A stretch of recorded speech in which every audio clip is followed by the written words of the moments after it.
Assalamualaikum warahmatullahi wabarakatuh.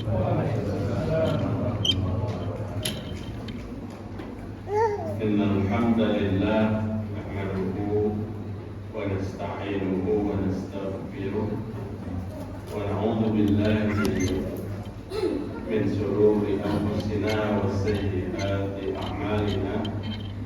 May yahdihillahu fala mudilla lahu wa may yudlil fala hadiya lahu.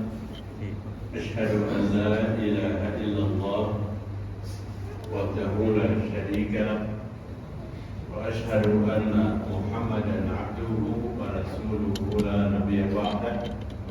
Ya ayyuhalladzina amanu ittaqullaha haqqa tuqatih wa la tamutunna illa wa antum muslimun. Ya ayyuhan nasu ittaqu rabbakum alladzi khalaqakum min nafsin wahidah wa khalaqa minha zawjaha wa batha minhuma rijalan katsiran wa nisaa. Wattaqullaha alladzi tasaaluna bihi wal arham innallaha kana 'alaykum raqiba. Ya ayyuhalladzina amanu ittaqullaha wa qulu qawlan sadida yuslih lakum a'malakum wa yaghfir lakum dhunubakum wa may yuti'illaha wa rasulahu faqad faza fawzan 'azima. Inna asdaqal hadithi kitabullah wa khairul huda huda Muhammad sallallahu alaihi wasallam wa syarrul umuri muhdatsatuha wa kullu muhdatsatin bid'ah wa kullu bid'atin dhalalah wa kullu dhalalatin finnar.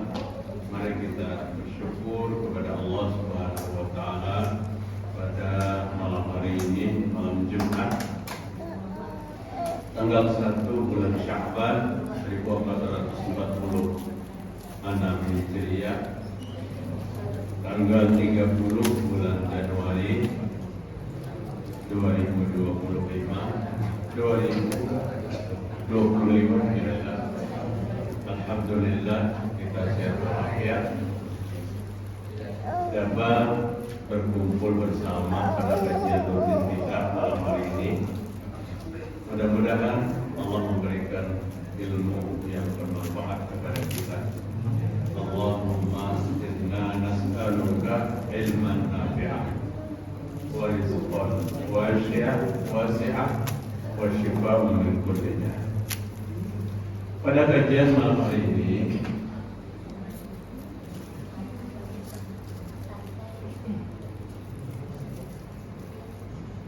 kita akan sampaikan sebuah hadis Nabi Muhammad sallallahu alaihi wasallam.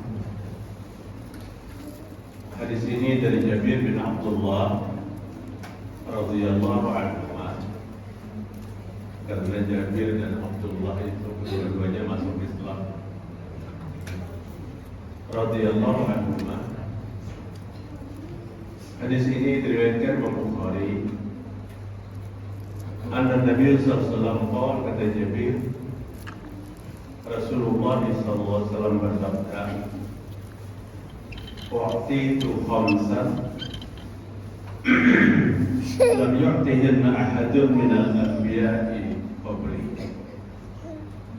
Aku diberikan Allah 5 kemuliaan yang Allah itu tidak berikan kepada nabi-nabi sebelumku. Ada kelebihan yang Allah berikan kepada Nabi sallallahu alaihi wasallam. Dan 5 macam itu tidak ada pada nabi-nabi sebelum Nabi Muhammad sallallahu alaihi wasallam.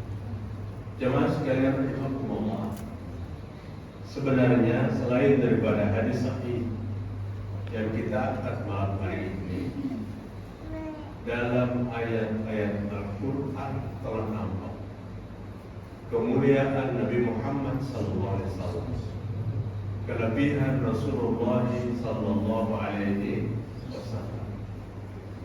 Salah satu di antaranya Allah memanggil 24 Rasul, Adam sampai Aisyah alaihi wassalam dengan panggilan nama asli. Wa idh qulna lil malaikati isjudu li Adam wadhkur fil kitabi Idris ya Nuh bid bisalamin minna suhufi Ibrahim wa Musa wa qala al-Masih wa Isa ibn Maryam Abdullah Rabbi wa Rabbakum. Jadi dari 24 Rasul itu Allah sebutkan nama-nama. Sementara Allah menyebutkan Nabi Muhammad SAW dalam Al-Quran, paling banyak Nabi itu disebut dengan Ya ayyuhan Nabi, Ya ayyuhan Rasul. Kedudukan Nabi dan Rasul pada Nabi Muhammad SAW adalah diberikan oleh Allah, dan kedudukan itu dipanggil oleh Allah Ta'ala. Kalau ada nama Nabi Muhammad dalam Al-Quran, ada beberapa kali, tapi Allah menyertainya dengan an-nubuwah wal risalah. Ini kemuliaan ini. Apabila Allah menyebut nama Nabi Muhammad, ada an-nubuwahnya, cerita bahwa Muhammad itu seorang nabi. Kalau ada nama Nabi Muhammad, ada cerita bahwa Nabi Muhammad itu seorang rasul. Muhammadur Rasulullah itu ada dalam Al-Quran. Nama Nabi disebut seperti Nabi menyebut nama Nabi Daud, seperti Allah menyebut nama Nabi Daud, nama Nabi Sulaiman. Tapi pada saat Allah menyebut nama Nabi Muhammad SAW, ada risalah, ada kerasulan yang Allah sebutkan. Muhammadur Rasul. Wa ma Muhammadun illa Rasul. Ayat yang lain. Dan tidak ada Nabi Muhammad itu kecuali seorang Rasul. Artinya Allah menyebutkan Nabi dan Allah menyebutkan identitas Nabi, identitas kemuliaan Nabi Muhammad SAW di hadapan Allah Subhanahu Wa Taala.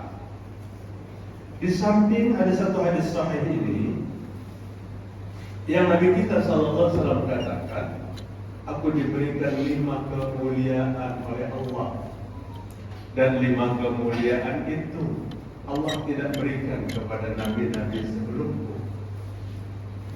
Bagi seorang muslimah wajib mengenal 25 rasul, termasuk Nabi Muhammad SAW sebagai Nabi yang terakhir. Dari 25 rasul, 24 Allah tidak berikan. Yang 5 macam diberikan kepada Nabi Muhammad SAW.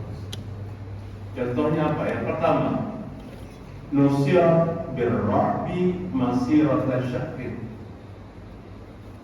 Allah menolong aku untuk melawan musuhku dengan apa? Dengan ketakutan musuh. Masirata syahrin, jarak perjalanan 1 bulan.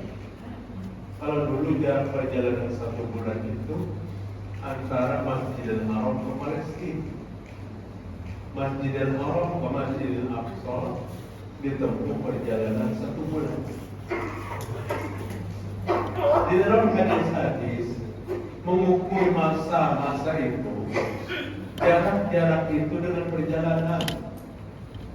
Pada saat Nabi Muhammad SAW menjelaskan bahwa Nabi Allah berikan 1 telaga, dan Nabi berkata, ana faratukum alal haud, kalian aku tunggu semuanya di telagaku. Artinya kita diundang oleh Nabi. Semua itu undangan sampai kepada setiap orang Islam. Tapi pada hari itu, hari pembalasan itu, tidak semuanya dapat memenuhi undangan Nabi, karena ada tiketnya. Tiketnya orang yang dapat memenuhi undangan Nabi itu adalah orang yang menjadi pengikut setia Nabi Muhammad SAW. Hari ini banyak belum sampai pada batas pengikut, tapi baru sampai kepada batas mencintai. Mencintai belum tentu mengikuti, tapi mengikuti pasti mencintai. Hari ini batas kecintaan kepada Nabi diutarakan, apalagi saat sekarang ini dengan berbagai macam ekspresi. Ada yang mengatakan dia cinta kepada Rasul, setelah di kopiahnya bertulis Jamaah Cinta Rasul. Ada yang mengatakan dia cinta kepada Rasul, pada saat di jaketnya bagian belakang ada tulisan Jamaah Rasulullah. Ada yang mengatakan cinta kepada Rasul pada saat dia dapat membuat satu spanduk di pertigaan jalan. Malam ini akan ada konser cinta Rasul. Ini ekspresi sebenarnya. Kecintaan kepada Nabi yang menentukan. Bukan bentuknya konser, bukan bentuknya ditulis di kopiah-kopiah, di jaket-jaket, tidak. Kecintaan kepada Nabi adalah apa yang dipesankan oleh Nabi Muhammad SAW dalam sebuah hadis, bahwa mencintai Nabi itu adalah mengikuti Nabi, mengikuti ajaran Nabi Muhammad SAW. Itulah cinta sejati. Kalau cinta Nabi melewati pujian dan sanjungan, banyak juga hari ini yang mencintai istrinya dengan pujian dan sanjungan. Aku tidak bisa hidup tanpa kamu. Engkau ini seperti rembulan. Bujur atau kada pujiannya atau yang penting pasangannya terlena. Tapi di belakangnya dikhianati. Pujian Nabi ini jangan singgah ke sini lah. Oh aman, ada hotel singgah di situ. Maksud ini ada warung jablay, jangan singgah. Tapi setelah dia sanjung bini hendak pulang, tetap singgah. Nih, artinya rayuan itu bentuknya apa? Gombal. Kecintaan yang sejati kan dilaksanakan. Ini kepada Nabi Muhammad bukan seperti itu. Silahkan dia memuji Nabi, menyanjung Nabi. Memang Allah Ta'ala dalam Al-Quran menyuruh. Fa'in amanu bihi wa azzaruhu wa nasaruhu wa taba'un nur allazi unzila ma'ah ulaika humul muflihun.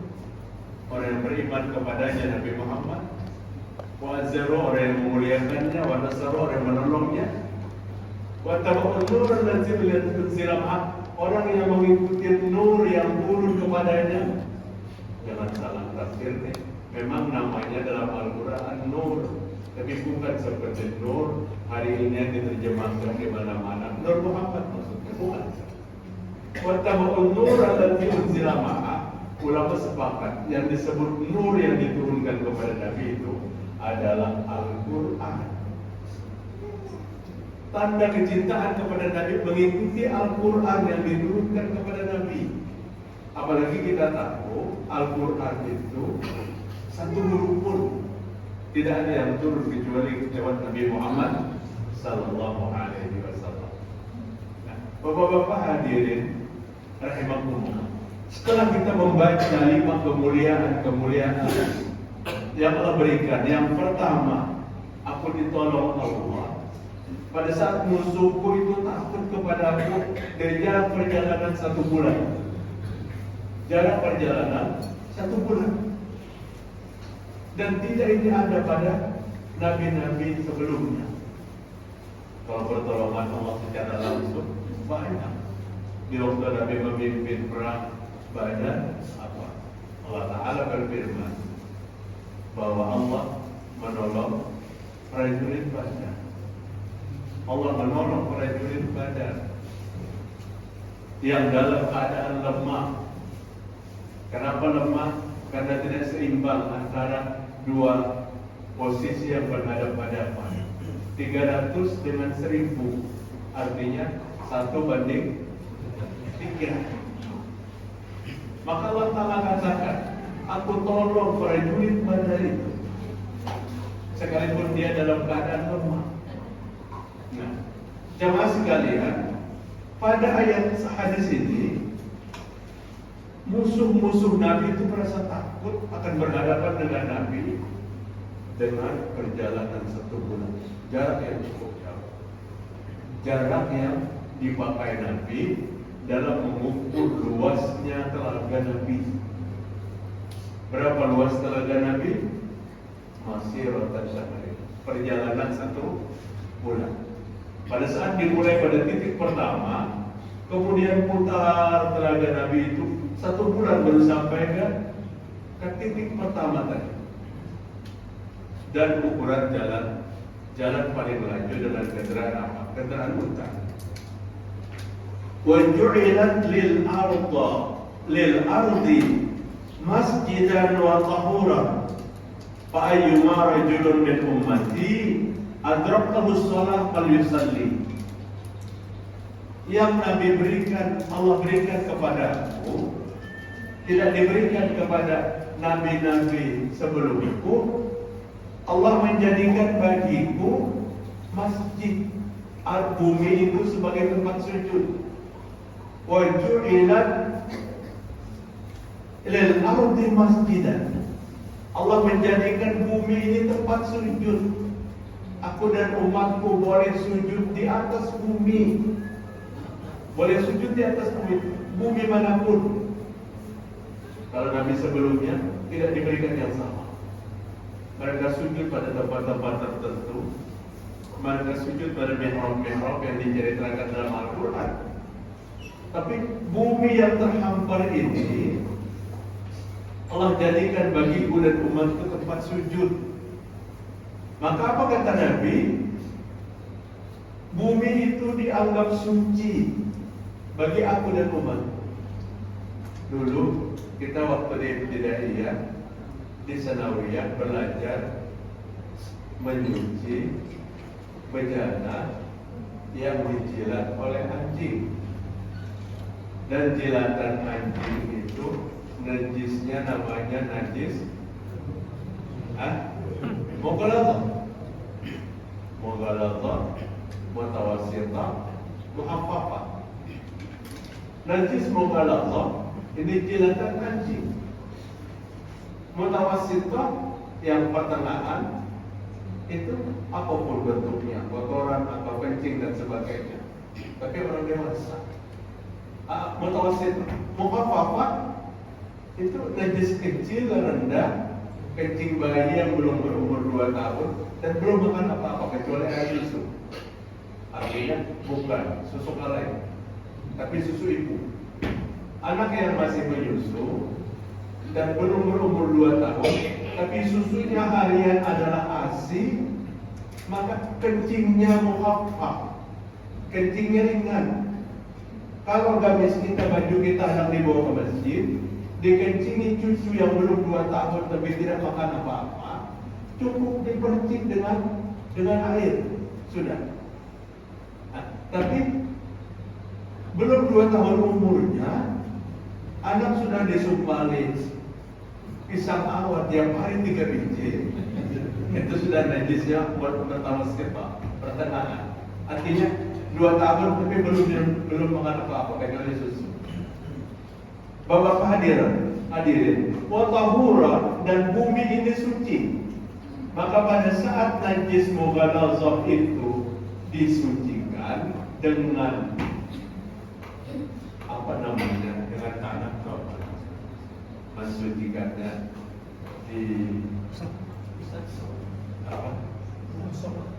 digosok dengan tanah. Apa nama bahasa bikinnya itu? Jadi 3 kali 7 kali dengan air, kemudian disetruh. Orang kampung mengatakan itu harus disetruh. Setruh itu lebih berat daripada pembersihan biasa. Disetruh dengan tanah, dan tanahnya ini suci. Tanahnya kan perlu menggali tanah 6 meter ke dalam. Kadang-kadang orang tua bahar itu, kita masih ingat, bila hendak naik haji, karena di atas kapal laut itu 2 minggu baru sampai ke Jeddah, maka mereka membawa tanah, membawa tanah, karena jika berudur sulit, tapi yang paling Cepat untuk tempat menggunakan tayamum itu di pesawat. Tapi di pesawat kita bisa membawa tanah, kan membawa tanah. Tapi orang bahari itu saling babiknya karena mau mengambil tanah di atas hamparan nih. Digali semeter, diambil semeter, bebannya di bawah kok. Ditaruh di dalam nyiru, dikeringkan. Kemudian setelah kering, jadilah debu. Maka debu itu ya dipakai untuk tayamum. Ini memberatkan. Nabi menyatakan, bumi ini bagiku masjid dan bumi ini bagiku tahuran, bersih. Paling rajulun min ummati adrakahu shalah falyusalli.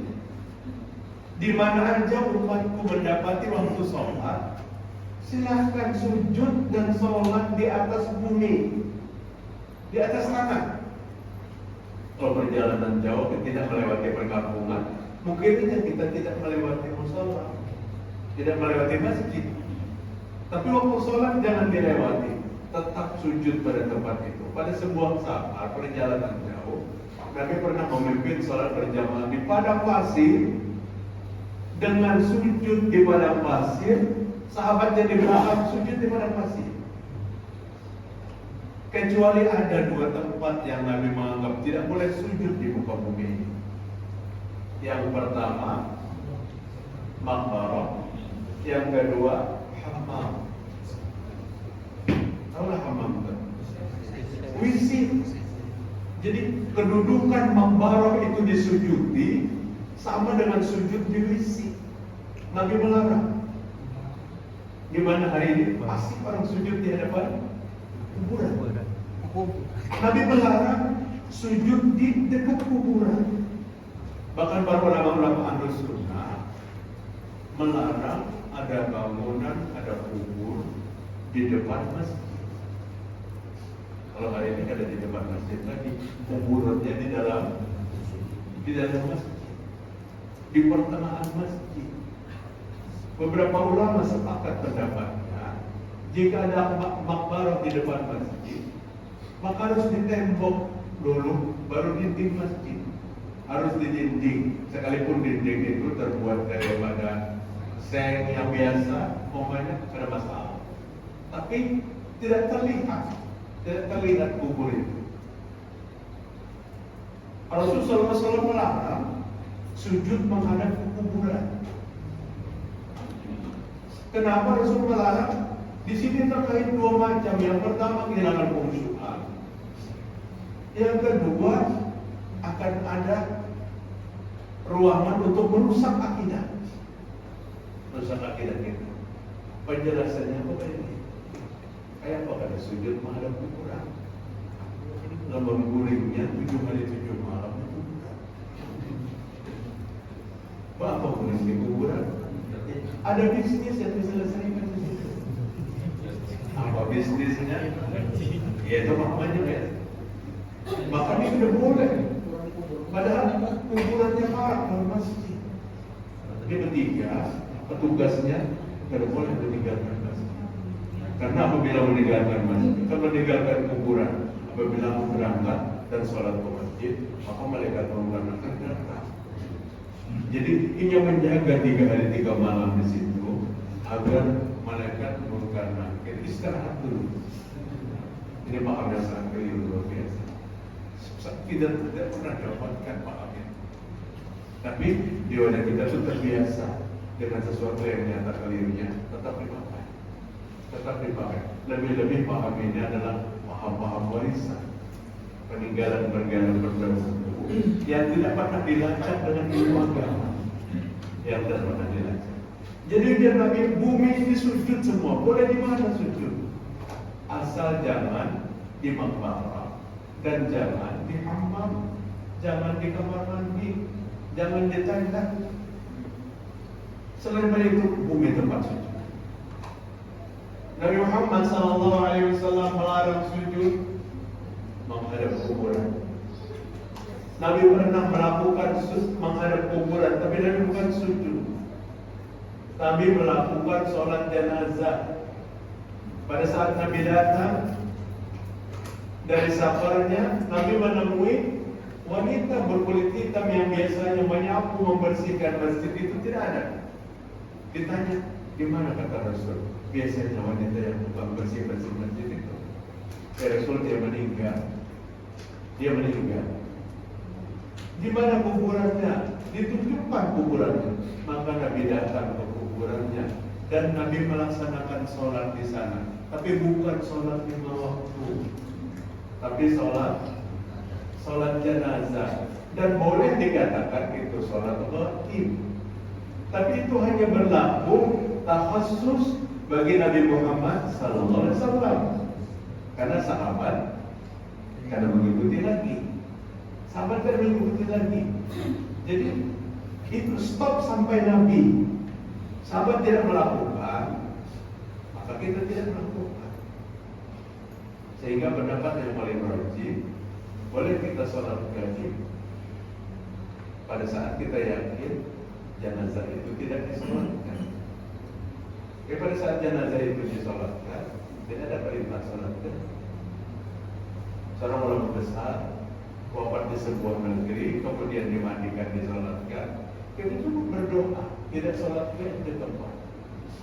Tapi pada saat kita tahu seorang sahabat kita yang tenggelam di laut dan tidak ketemu, kemudian kita mendengar berita, maka di sini dianjurkan sholat gaib.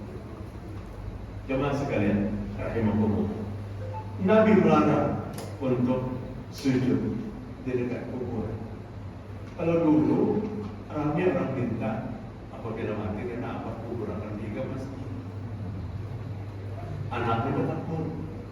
Kenapa Pak minta kubur akan tiga masjid? Biar abang mendengar azan 5 kali sehari.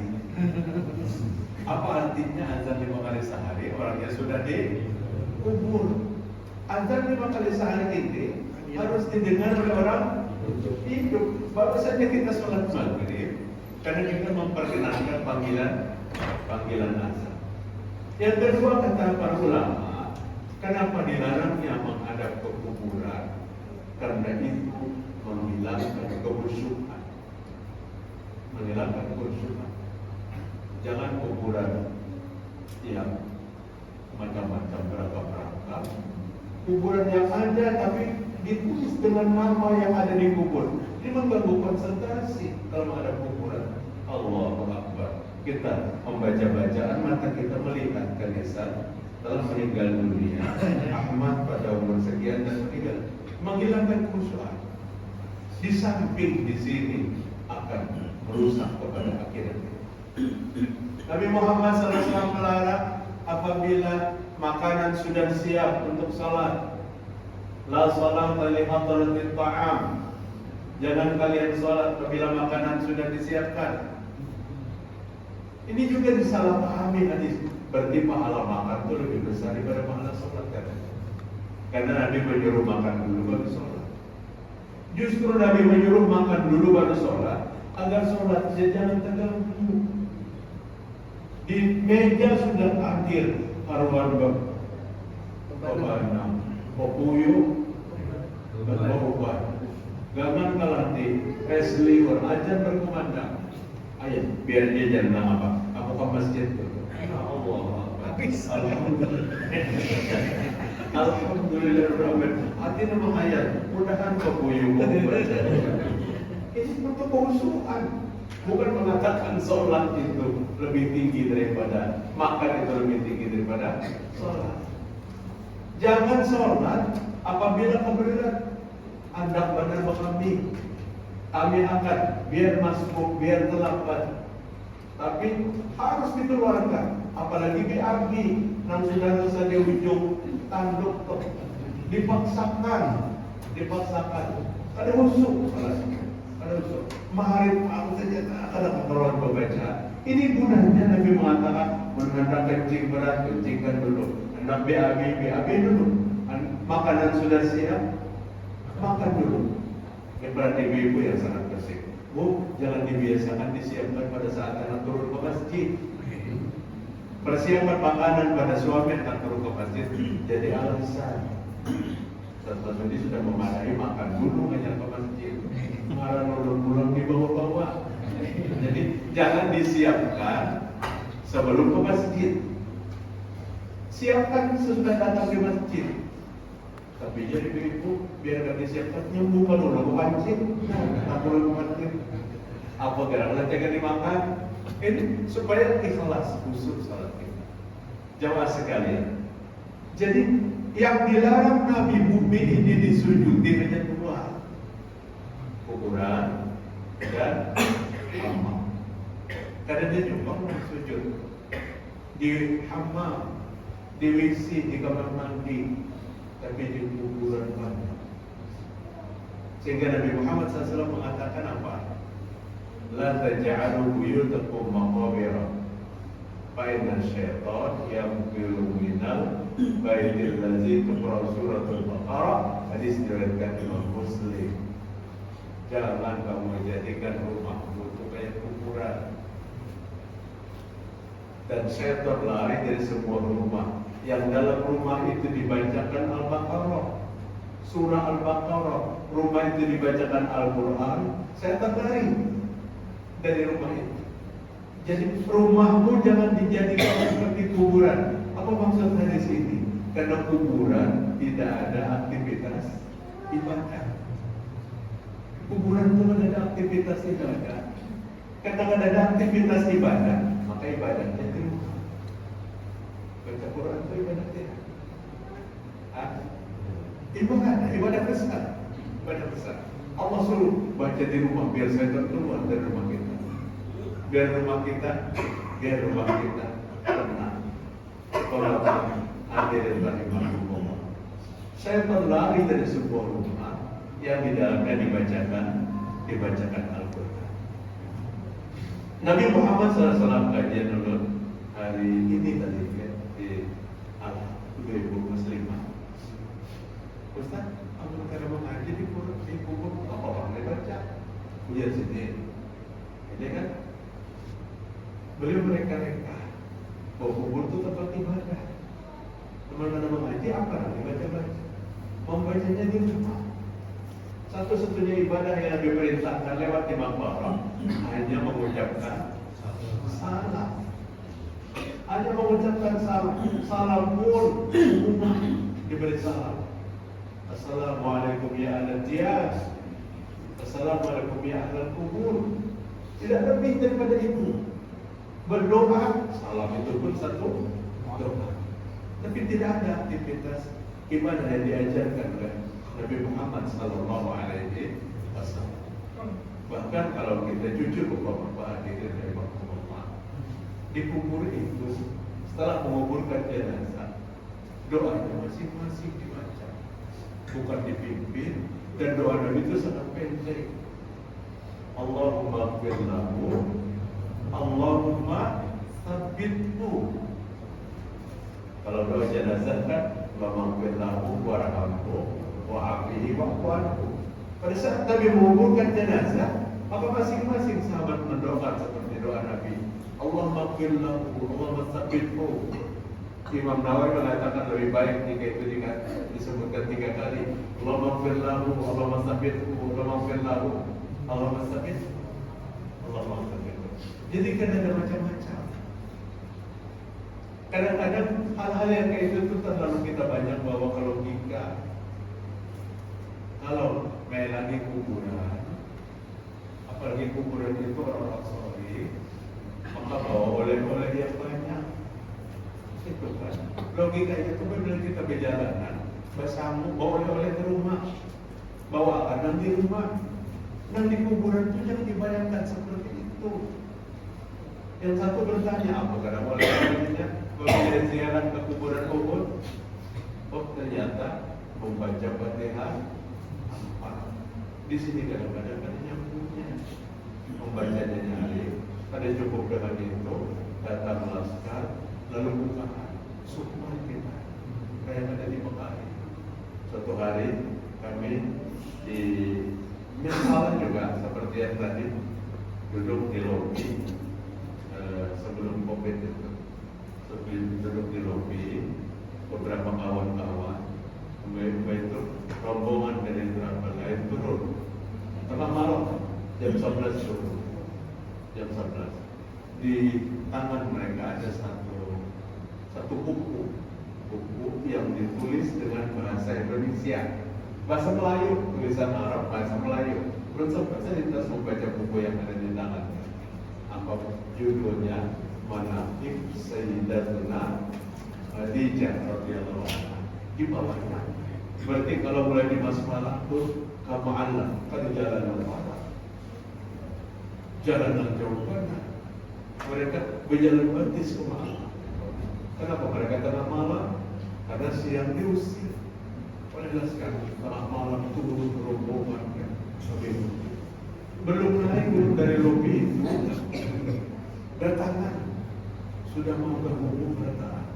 Sumpah besok berdatangan hotel. Kenapa kisahnya dulu? Wah, bingung usir kami. Kita melakukan sesuatu yang ada sama sekali diperintah. Fa ayyuma rajulun min ummati adrakahu shalah falyusalli. Di mana aja laki-laki dari umatku memperdapati waktu sholat, falyusalli, maka sholatlah di atas bumi. Di atas bumi Allah Ta'ala. Sering kita melihat orang bepergian naik kapal laut, naik kelotok yang ada atapnya, ada yang sholat di atas atap kelotok. Bagi orang yang bawa rumahnya jauh, ada yang menggelar tikar sholat di sawah, di tembokan, di halaman. Karena itu suci, itu suci. Dan orang sering sampaikan lawan kita, sebenarnya orang itu bukan tempat sujud. Tapi biasanya panitia sholat membagikan orang. Nang dibagi orang ya, dikiranya wadah sujud. Padahal orang itu kesan lapik, mau orang kesujudan. Mau biar paling ringan sapu tangan tutup kesujudannya. Nah karena mau dibaca, apalagi sejadah. Jadinya apa waktu rukuk kelawasan? Karena mendengar lagi Imam Sami Al-Aminah, karena membaca berita Amerika kebakaran di koran. Nabi melarang ada bacaan-bacaan. Di depan orang sholat itu menghilangkan kehusuan jika ada bacaan macam-macam. Tapi yang namanya godaan itu pasti ada. Hatta kita sholat pun pada saat pandangan kita ke tempat sujud, itu juga tidak terpelihara penuh daripada godaan-godaan. Apalagi mata kita pelingau-pelingau. Jangan kau angkat matamu pandanganmu pada waktu salat. Jika kamu mengangkatnya, apa kata Nabi? Latap dipandang besarmu. Apakah kamu tidak takut Allah akan ambil penglihatanmu?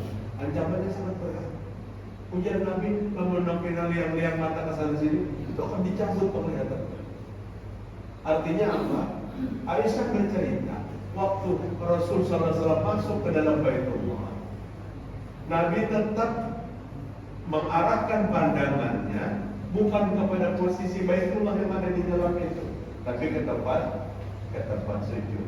Itu juga ada murni terpelihara daripada godaan kehusuan.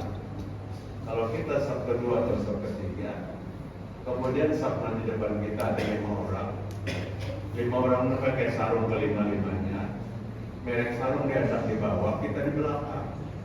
Ihdinas siratal mustaqim menjadi untung kita, maka kita melihat gajah duduk yang bagus nih, gajah duduk dan sebagainya. Ini saran dan Jepang bagian memakai sarung, capnya jangan ditaruh di bawah, bisa menggoda dan di belakang. Kita diperlukan khusyuan dalam ibadah salat kita. Wa'uhillat lil maqadimah wa la tahillu li ahadin qabli. Aku dihalalkan ghanimah, dihalalkan harta ghanimah bagiku dan umatku, dan ghanimah itu tidak dihalalkan kepada rasul-rasul sebelum. Kita hanya mendengar cerita tentang harta rampasan perang, tapi itu terjadi pada masa kehidupan Rasul SAW. Harta ghanimah itu rampasan perang yang didapat pada selesai berperang, dan musuh yang kalah meninggalkan harta itu, maka itu milik yang menang. Seperti yang terjadi banyaknya harta ghanimah terkumpul pada saat perang Badar. Umat Islam mendapat kemenangan yang gemilang. Walaqad nasarakumullahu bi Badrin wa antum adillah. Dan sesungguhnya Allah menolong bagi prajurit-prajurit Badar sekalipun kalian waktu itu dalam keadaan apa? Dalam keadaan lemah. Menang umat Islam. Maka harta ghanimah ini dibagi. Siapa yang membagi harta ghanimah? Ayat 1 surah Al-Anfal, wa yas'alunaka 'anil anfal, qulil anfalu lillahi war rasul. Jika kau ditanya tentang harta rampasan perang ghanimah, katakan wahai Muhammad, harta rampasan perang itu haknya Allah dan Rasul yang menentukan. Karena ada seorang pun yang bisa menentukan pembagian itu. Ayat ini turun pada saat ingin pembagian harta ghanimah di waktu perang Badar. Nabi yang menentukan pembagian harta ghanimah itu. Keluarga-keluarga prajurit yang gugur, prajurit-prajurit yang tidak gugur, orang-orang yang tidak berkemampuan dibagikan oleh Nabi ghanimah itu. Sampai ada satu prajurit yang tidak berhadir waktu pembagian harta ghanimah. Seorang laki-laki tidak berhadir. Nabi mengutus sahabat Ali bin Abi Thalib dengan sahabat yang lain untuk mengantarkan harta ghanimah itu. Maka jadi salah. Kalau teruskan biar kisah kita potong ini. Ini kalimatnya tertinggal. Dihalalkan bagimu harta ghanimah dan tidak halal bagi Nabi yang sebelumnya.